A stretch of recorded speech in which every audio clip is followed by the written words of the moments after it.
الرحيم শহাদায়ে কারবালার স্মরণে চট্টগ্রামের চন্দনাইশ উপজেলার ২০০০ পৌরসভার ৫ নম্বর ওয়ার্ডস্থ মধ্যম হাসানদণ্ডী কলারপাড়া এলাহাত ধর্মীয় ভাব গাম্ভীর্যের মধ্য দিয়ে ১৭তম ঈদে মিলাদুন্নবী সাল্লাল্লাহু তাআলা আলাইহি ওয়াসাল্লাম মাহফিল সম্পূর্ণ।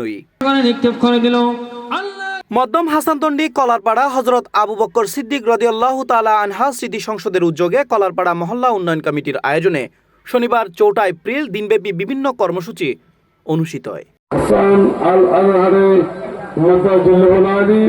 এ সময় প্রথম অধিবেশনত সকাল ৯টাতুন দুর্গে ১টা পর্যন্ত অর্ধশত শিশুর বস্ত্র, লুঙ্গি ও মেডিসিন সহ দিয়ে ফ্রি খতনা করা হয়, যেটা উদ্বোধক হিসেবে উপস্থিত আছিল চট্টগ্রাম জজ কোর্টের আইনজীবী অ্যাডভোকেট জমির উদ্দিন। প্রধান অতিথি আছিল বাংলাদেশ ভূমি অফিসার্স অ্যাসোসিয়েশন দফতর সম্পাদক মোহাম্মদ ইফতেখার উদ্দিন জুয়েল, সমাজসেবক নজরুল ইসলামের সার্বিক তত্ত্বাবধানে যেটা সভাপতিত্ব করে সমাজসেবক মোহাম্মদ সেলিম উদ্দিন। তারপর প্রায় অর্ধশতক খতমে গসিয়াত মাহাদে গান এবং আমাদের মিলাদ মাহফিলে আন্তর্জাতিক একজন বক্তা এসেছেন হাসান আজহারি এবং আর বেগুনা এলাকার মানুষ এবং বিশেষ করে প্রবাসী অকল সহ ব্যাকুণ মিলিয়ে যে আন্তরিক সার্বিক সহযোগিতা করি আর মাহফিল এত সুন্দর হইব ইয়ে আর নিজেরাও কল্পনা করতে আল্লাহর দয়া এবং মেহরবানিতে সরকারের দোয়ালামের বদলতে এই মাহফিলে খুব সুন্দরভাবে সুসম্পন্নিত। বাদে জহর এলাকার কবরবাসী হল রুহের মাগফিরাত কামনায় হদমে কোরআন, হদমে গাউসিয়া, হদমে কাজেগানোর পর বাদে আসর সম্মিলিতভাবে কবর জিয়ারত গড়য়। বাদে মাগরিব চট্টগ্রামের ঐতিহ্যবাহী মেজবানির আয়োজন শেষে রাতে ওয়াজ মাহফিল অনুষ্ঠিত হয়।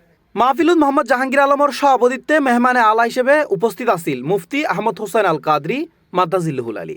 যখন আমি নতুন মাঠে এসেছি তখন আপনাদের সাথে আমার মাঠে আসা। প্রধান অতিথি হিসেবে আরও উপস্থিত আছিল সানফ শিপিং লাইন স্বত্বাধিকারী মোহাম্মদ সোহেল হাসান। বিশেষ অতিথি আছিল ২০০০ প্রবাসী ক্লাব সভাপতি মোহাম্মদ হাবিবুল্লাহ। প্রধান বক্তা হিসেবে আরও উপস্থিত আছিল শায়েখ সৈয়দ মোহাম্মদ হাসান আল আজহারি। বিশেষ বক্তা আছিল মাওলানা মোহাম্মদ মুস্তাফিজুর রহমান মুজাদ্দিদি ও মাওলানা মিজানুর রহমান আল কাদরি সহ এলাকার গণ্যমান্য মুরব্বীল এ সময় উপস্থিত আছিল। পরে তারা জানায় কলারপাড়া এলাহাত দীর্ঘদিন ধরে চলিয়াইনে সামাজিক বিরোধ এই মাহফিলরে কেন্দ্র করে অবসান ঘটায়। উদ্যোক্তালরে এই সময় এলাকাবাসী ধন্যবাদ জানায় এবং ভবিষ্যতে এই ঐক্য ধরে রায় বেললে এলাকার সামগ্রিক উন্নয়নে মনোনিবেশ করিবেলাই আহ্বান জানায়।